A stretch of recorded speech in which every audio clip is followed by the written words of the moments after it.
Hey, I'm Mike Meyer from Mike Meyer Incorporated, and today we're just chatting about, and we're saying, you know what? Why don't we talk about how COVID affected our shop, our community, basically our Mustang group of people, the businesses, and family. So I know it affected everybody else, so we'll tell you about how it affected MMI. It really started, back several months ago, almost half a year ago now. You started hearing rumbles in the jungle about things starting to close up, things starting to get quiet, and they're trying to do this shelter in place thing. But here in the Bay Area, I think we were one of the first ones to go into a shelter in place. And then we are some of the last ones to come out. And what this meant here was, the UPS men didn't know how long they were going to be delivering, what they were going to be delivering. We didn't know if we were going to be able to get welding gas. We didn't know really the rules of who can stay open and how tough the government was going to be on each individual group.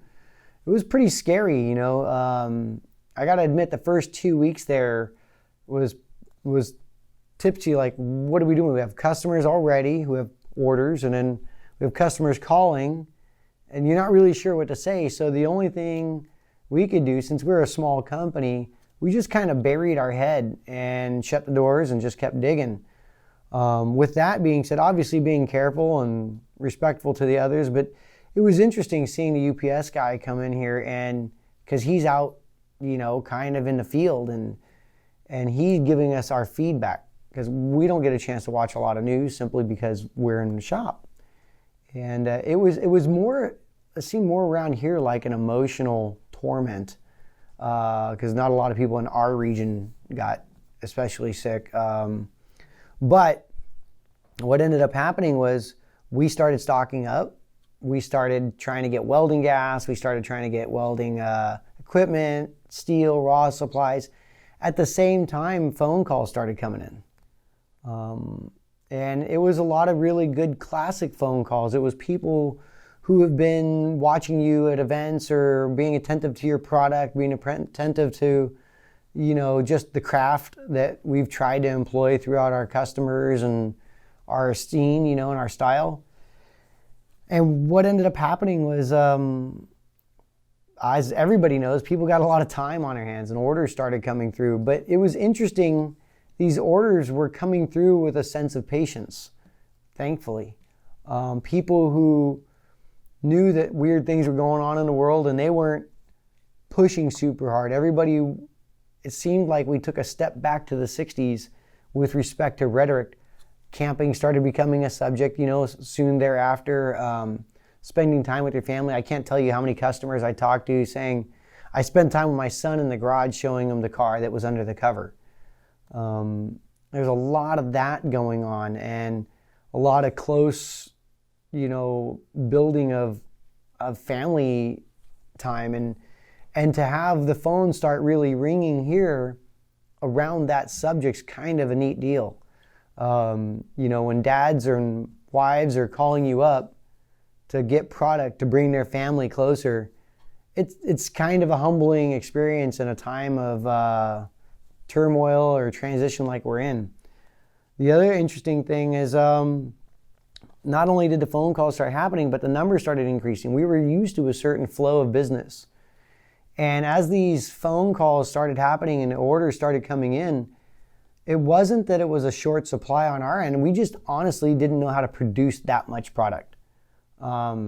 We could produce 25 units of this, 25 units of that, but all of a sudden, the need of 50 units started coming in. We started adding 20 to 30% to our builds, our orders, and before we even got those orders, we sold twice that out again.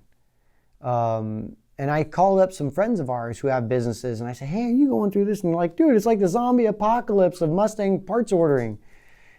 Everybody was trying to figure it out. And this one shop that I called, they said that, they outsource a lot of their laser cutting and their machining, and they couldn't get any of the machining or laser cutting because the people weren't in business.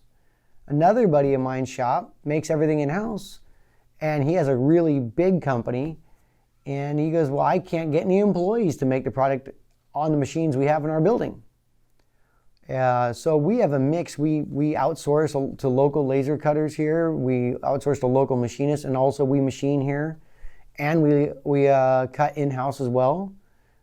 So we kind of had an interesting dynamic where if there was a short supply of something, we could bolster it up ourselves. It took a little longer, but at least it didn't stop.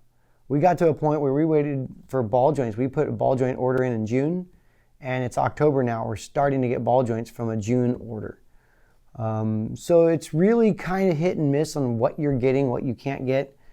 The people, though, really interesting. I can't stress enough the patience that people have had with us. The smiles as people come in to check out the product.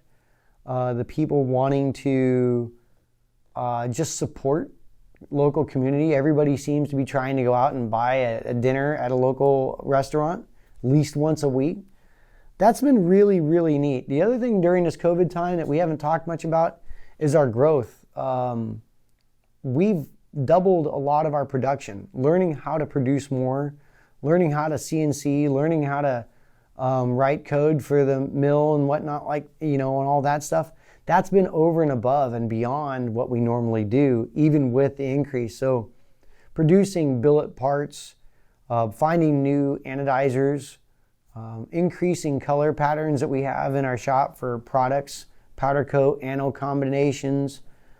We've been doing a lot of hardware kits. It sounds funny. Been doing a lot of awareness to our product packets. It's just been a really, really big growth time. I'm going to say that this is probably one of our steepest growths since the first year we opened our doors. And it's due to everybody. It's due to everybody ordering, spending time with your family, looking at what hobbies are important, and passing on the craft of the things that we do, buying the craft parts we make, and then enjoying them and sharing them with your family and friends. So with respect to that aspect of COVID, I know that there's a lot of tough things going on out there, obviously, but I'm really thankful for the community outreach and the group of people who have been supporting our family business and us trying to support other businesses. It's just been a wonderful experience in that regard. So I do appreciate everybody, and I just wanted to let you guys know, from MMI, thank you for all your support. Thank you for your patience through us trying to learn and grow and produce more product.